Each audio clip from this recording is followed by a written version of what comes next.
8월 7일 수요일 예레미야서 47장 1절로 48장 10절 블레셋 모압 심판 선언입니다. 유다의 주변 국가들에 대한 심판 예언입니다.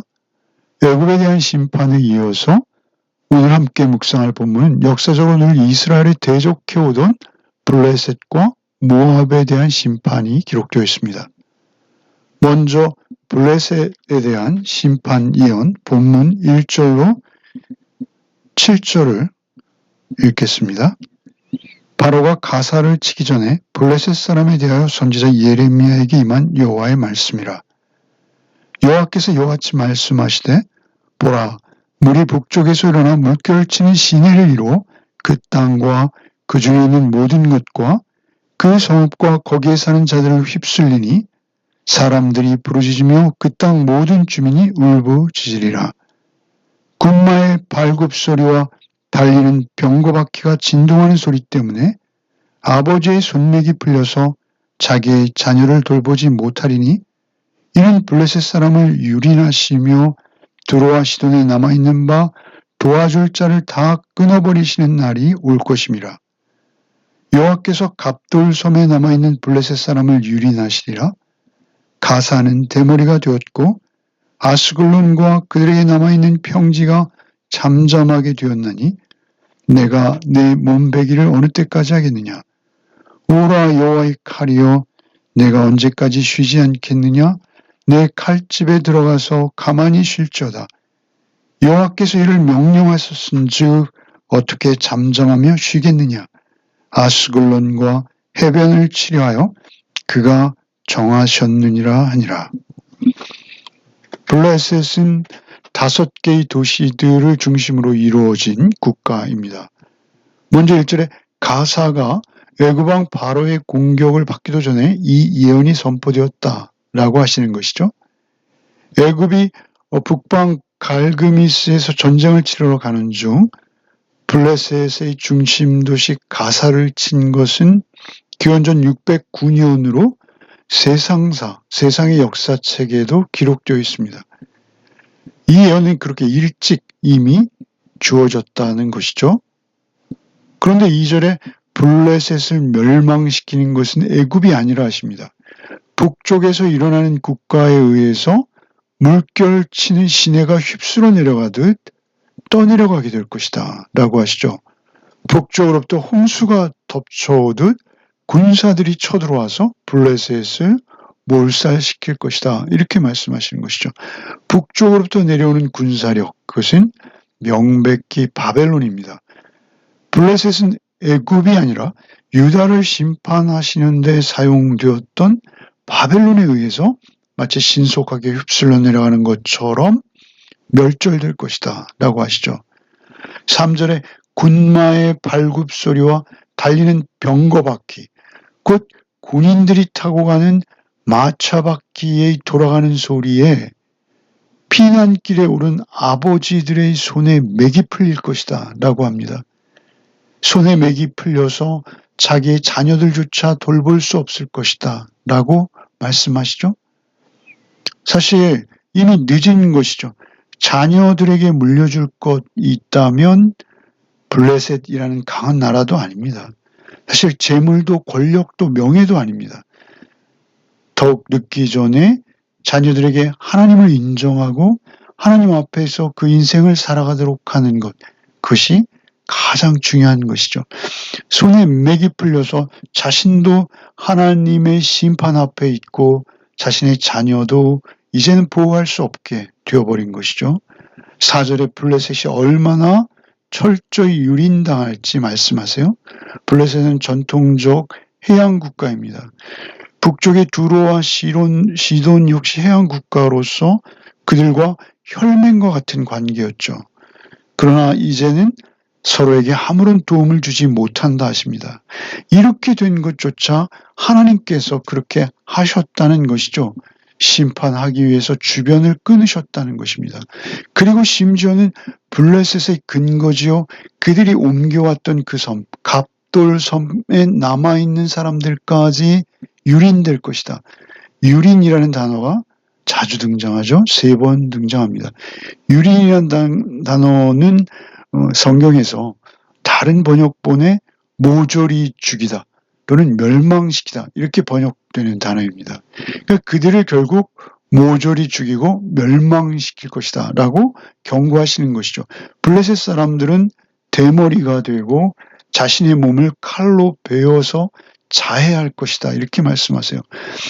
너무도 큰 슬픔을 당해서 그 예전에 동방에 있던 습관인데 스스로 머리를 밀어버리거나 자신의 몸에 스스로 피를 흘리게 하는 참혹한 장면이 그들에게 있을 것이다 라고 예언하시는 것이죠. 슬픔에 젖은 음성이 심판의 칼 앞에서 칼이 칼집에 들어가기를 명령하는 듯한 말씀이 기록되고 있어요. 이것은 아마도 선지자의 음성일 것이죠. 그런데 놀랍게 이 칼은 여호와의 칼입니다. 여호와의 칼을 우리는 늘 인정할 필요가 있어요. 하나님은 심판하시는 분이십니다. 심판주이시기에 하나님은 공의의 하나님이십니다. 어쩌다 죄악이 하나님 앞에서 숨겨져 넘어간 것 같다라고 여겨질 때도 우리는 안도하면 안 됩니다. 하나님 앞에서는 숨길 것이 없습니다. 여호와께서 이미 칼에게 명령하셨기에 그 칼은 어찌 잠잠하며 쉴 수 있겠느냐 하고 선지자의 말에 반문하죠. 이것은 하나님께서 반문하시는 것과 마찬가지입니다. 블레셋에 대한 심판이요는 그렇게 반드시 있을 것이다 라고 끝을 맺고 있는 것이죠. 악을 행하는 자들에게 하나님의 심판은 반드시 있을 것입니다. 그때가 언제인지는 알 수 없습니다. 그러나 이 땅에서건 또는 우리가 생애를 마치고 죽어서건 하나님의 심판대 앞에 반드시 서야 한다라는 것이죠. 그래서 우리는 늘 깨어 있어야 합니다. 또한 악한 자들에 대해서는 늘 심판을 경고하며 그들을 향해서 지나친 불평하는 것도 사실은 허망한 일입니다. 모두를 하나님께서 심판하실 것이기에 그렇습니다. 지독한 악인을 보면 그들의 죄는 지적할 수 있습니다. 지적해야 되죠. 그것은 그들을 향한 사랑이요 도의입니다. 우리가 너무 그러나 그 인간 자체를 감정적으로 미워하고 정죄하는 것, 그것은 무익한 일이 될 수 있습니다. 하나님께서 엄정한 심판이 있을 것이기 때문에 그렇습니다. 오직 믿음으로 내가 중요하죠. 하루하루 하나님의 임재를 잊지 않고 주님의 은혜를 힘입어서 살아가는 것, 그것이 최선의 복인 것이죠. 48장 1절로 10절을 읽겠습니다. 모압에 관한 것이라 만군의 여호와 이스라엘 하나님께서 이와 같이 말씀하시되 오라 누보요 그가 유린당하였도다. 가랴다임이 수치를 당하여 점령되었고 미스갑이 수치를 당하여 파괴되었으니 모압의 찬송 소리가 없어졌도다. 헤스본에서 무리가 그를 해하려고 악을 도모하고 이르기를 와서 그를 끊어서 나라를 이루지 못하게 하지 않은도다. 만민이여 너도 조용하게 되리니 칼이 너를 뒤쫓아 가리라. 호로나임에서 부르는 소리요 황폐와 큰 파멸이로다. 모압이 멸망을 당하여 그 어린 이들의 부르짖음이 들리는도다. 그들의 루힛 언덕으로 올라가면서 울고 호로나임 내리막길에서 파멸의 고통스러운 울부짖음을 듣는도다. 도망하여 내 생명을 구원하여 광야의 노간주 나무같이 될지어다. 내가 네 업적과 보물을 의뢰함으로 너도 정복을 당할 것이요 그 모습은 그의 제사장들과 고관들과 함께 포로되어 갈 것이라. 파멸하는 자기 각 성읍에 이를 것인즉 한 성읍도 면하지 못할 것이며 골짜기가 멸망하였으며 평지는 파멸되어 여호와의 말씀과 같으리로다. 모압에 날개를 주어 나라 피하게 하라. 그의 성읍들이 황폐하여 거기에 사는 자가 없으리로다. 여호와 이를 게을리하는 자는 저주를 받을 것이요 자기 칼을 금하여 피를 흘리지 아니하는 자도 저주를 받을 것이로다. 이어지는 내용은 모압에 대한 심판이죠.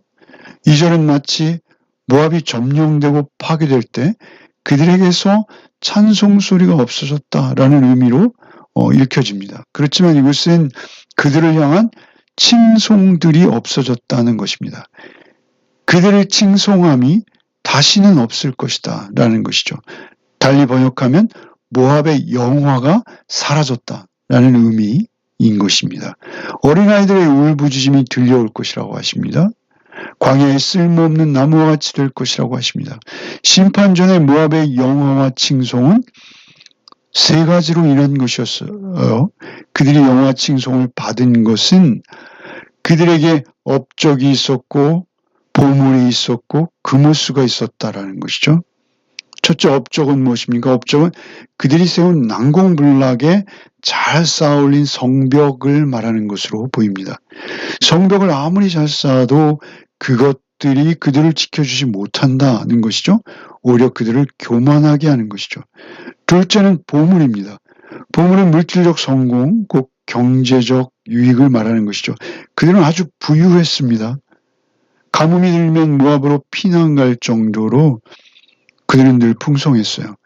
그리고 또 하나는 금오스라는 우상이 있었습니다. 그는 철저히 눈으로 확인되는 신을 스스로 다듬어 만들어 놓고 그것을 섬기고 있었던 것이죠. 그러나 잘 쌓은 성벽, 경제적인 성공, 부유함, 또 잘 다듬어 놓은 우상, 그 금오스, 그것들이 하나님의 심판의 원인이 됩니다.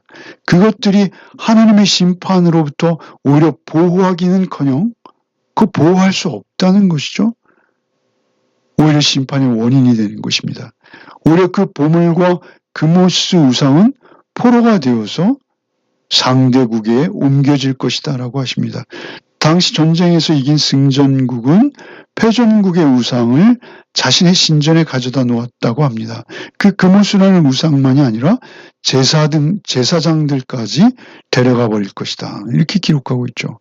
모압은 그 업적과 보물과 우상으로 인해서 스스로 한껏 교만해진 것입니다. 그리고 이런 교만으로 인해서 그들은 오히려 죄가 되었고 그 죄로 인해서 그들은 심판의 원인이 된 것입니다. 10절에 여호와의 일을 게을리하지 말라고 하시죠. 게을리하거나 자기의 칼을 금해서 피를 흘리지 않는 자도 저주를 받을 것이다 라고 말씀했어요. 여기서 여호와의 일을 게을리하지 말라 할 때 여호와의 일은 모압을 칼로 치는 것입니다. 모압을 심판하는 도구로 쓰이는 것 역시 바벨론 군대이죠. 그 바벨론 군대를 향한 경고입니다. 바벨론 군대는 자신들이 하나님의 도구로 쓰임받는 것을 몰랐을 거예요. 그러나 나름 자신들의 동기, 아주 잔인한 정복욕에 이끌려서 모압을 공격했을 것입니다. 그럼에도 하나님께서는 오히려 그러한 상황을 이용해서 그들을 하나님의 심판을 대행하는 도구로 쓰고 계셨다라는 것이죠. 심판의 행위도 불성실하면 하나님의 저주를 받게 될 것이다 라고 경고하세요. 심판은 그만큼 철저히 행해졌고 모르거나 멈춰질 수 없는 영역이라는 것을 강조하시는 것이죠. 심판 앞에서 우리는 언제나 한 분만을 의지할 수밖에 없습니다. 우리가 죄를 짓죠. 그래서 우리는 예수 그리스도의 보혈로 구원받았다는 사실 자체만이 은혜입니다. 성령님의 도우심을 날마다 구하며 죄와 구별된 삶을 살기 위해 최선을 다해야 하는 것이죠. 그럼에도 불구하고 죄를 지을 때가 있죠. 요한일서 2장 1절 이렇게 말씀하세요.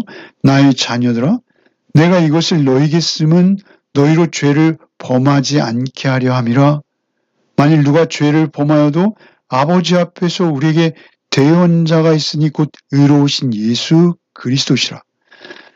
성경은 우리에게 죄를 범하지 않게 하려고 기록된 것입니다.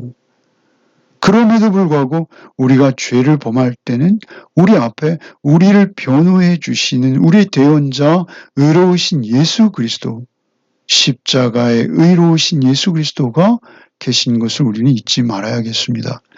오직 우리의 화목제물 대신 주님만을 의지하며 우리 날마다 죄와 싸우는 것이죠. 주님을 힘입어 날마다 새로움을 입고 또 죄와 피 흘리기까지 싸워가며 성실한 주의 자녀로 살아가는 능력을 얻게 되는 것입니다. 오늘도 오직 죄와 구별되어진 하나님의 자녀로서의 삶을 살아가는 복된 우리 모두가 되기를 바랍니다. 기도하겠습니다. 오직 주의 은혜로 구원받은 자임을 잊지 않게 하여 주옵소서. 생각으로라도 교만한 자의 자리에 앉지 않게 하여 주시옵소서. 늘 나를 구원하신 주님의 은혜만을 힘입어 구별된 자로서의 삶을 살게 하여 주옵소서. 만약 죄를 지었다 하더라도 우리의 의로우신 예수 그리스도가 우리의 대언자임을 잊지 않게 하셔서 그 앞에 늘 죄를 자백하며 주님 앞에 죄사함의 은총을 또한 힘입어 죄와 싸우게 하여 주옵소서. 오늘 하루도 오직 성령님께 우리의 삶을 의탁합니다. 동행하시고 지켜 보호하여 주옵소서. 예수 그리스도의 이름 받들어 기도하옵나이다. 아멘.